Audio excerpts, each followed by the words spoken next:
Boom. What's up, freaks, friends, lunatics, humans, upright bipedal homo sapiens? How art thou? I trust you're having a fantastic thanks day of giving of thanks day. The celebrating of the consumption of the variety of different foods that we know as sort of identifiers, as markers, as nomenclatures. The turkey and the stuffing and the things. It's been definitely a challenge this year for some people to be able to enjoy these various holidays that we're in the midst of right now.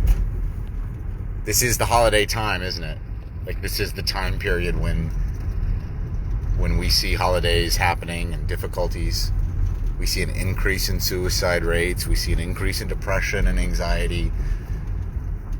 But hopefully for you, that if you're listening to this, this isn't the case. Hopefully for you, if you're listening to this, you're able to achieve a bit of an enlightened state. Hopefully if you're listening to this, you're able to maintain mindfulness. Why are those things important? Well, because if you stop and think, hey, how is it that so-and-so is able to make it through this and that and the other, and I'm not? There could be something that individual has that you don't currently have. Or that individual could just have a bit more resolve, just a bit more willpower. Maybe they've gone through or have had experiences that necessarily have trained them to be adapted to difficulty in a way that you haven't. So that can help. But I remember distinctly eating turkey and mashed potatoes and biscuits and gravy from a dining facility cart that was delivered on a convoy for us specifically. And I remember it very, very well. I remember the day, I remember the moments, I remember the meal, I remember everything. I remember feeling scared, but also confident. I remember not wanting to eat. That was a problem. Like, I was hungry, but I was so tired and depressed that I didn't really want to eat. And so it was hard. Like, it was a challenge. But I felt like maybe possibly if I didn't eat this meal, that someone worked so hard to get to me and where I was on my base, I was in country. And they delivered food for us specifically for that purpose. And so I felt like if I didn't eat that meal, I was sort of doing them like a disservice. I felt like if I didn't eat the meal that they had brought and worked and literally had to have, security convoy bringing them to us to allow us to be able to have turkey and eggs, bread and mashed potatoes and green beans and corn. In order for us to be able to have that, they sacrificed them. So I felt like I was negligent if I didn't eat it, but at the same time, I wasn't interested in consuming it at all.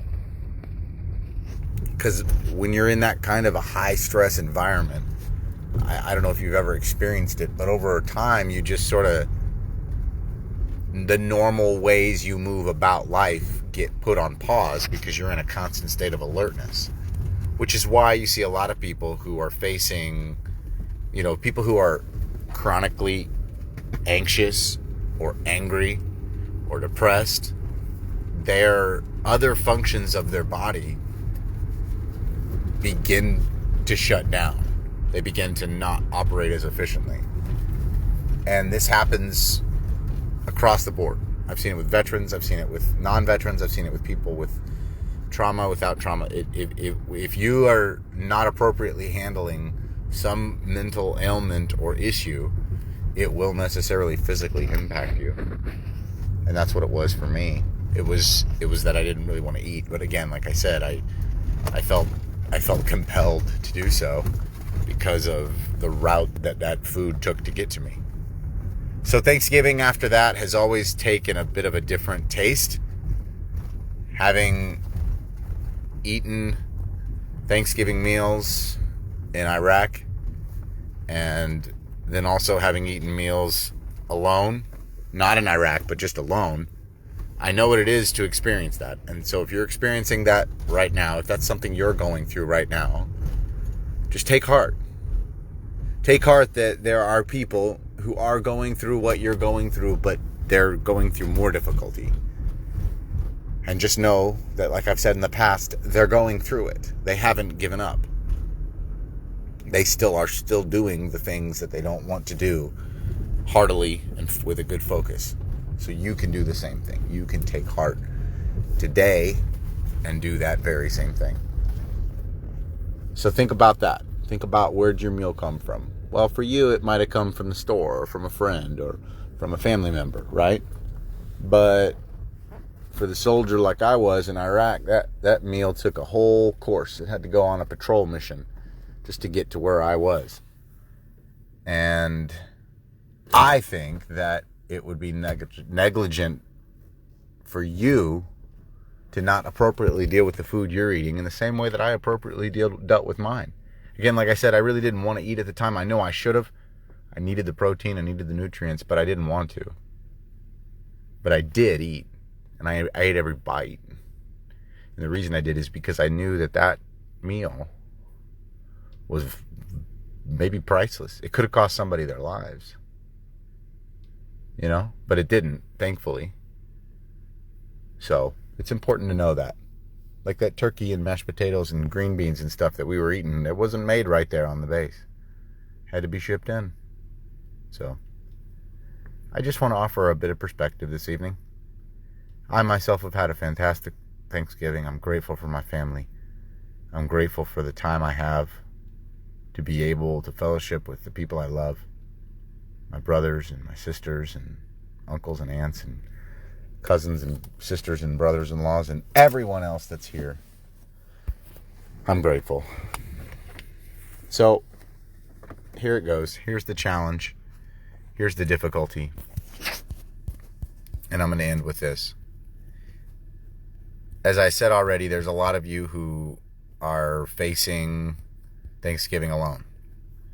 There's a lot of you who have listened before, or who are actually friends with me, who are being forced in some capacity to not be able to interact with family members like you normally would.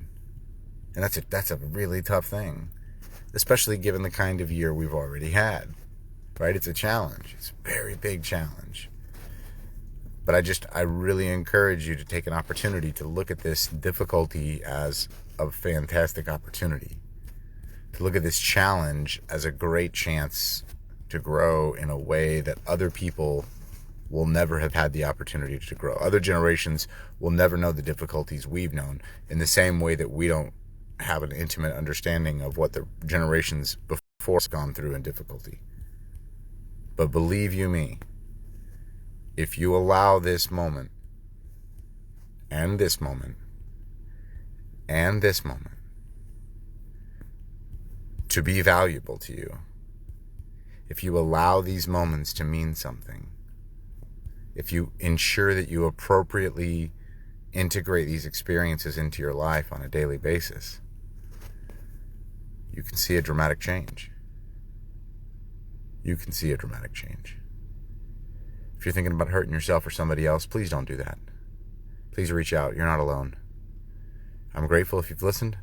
And if you found value in this, please consider sharing it with someone else. For an archive of older podcasts, consider visiting my YouTube channel or going to timothylocklear.com. Thank you so much.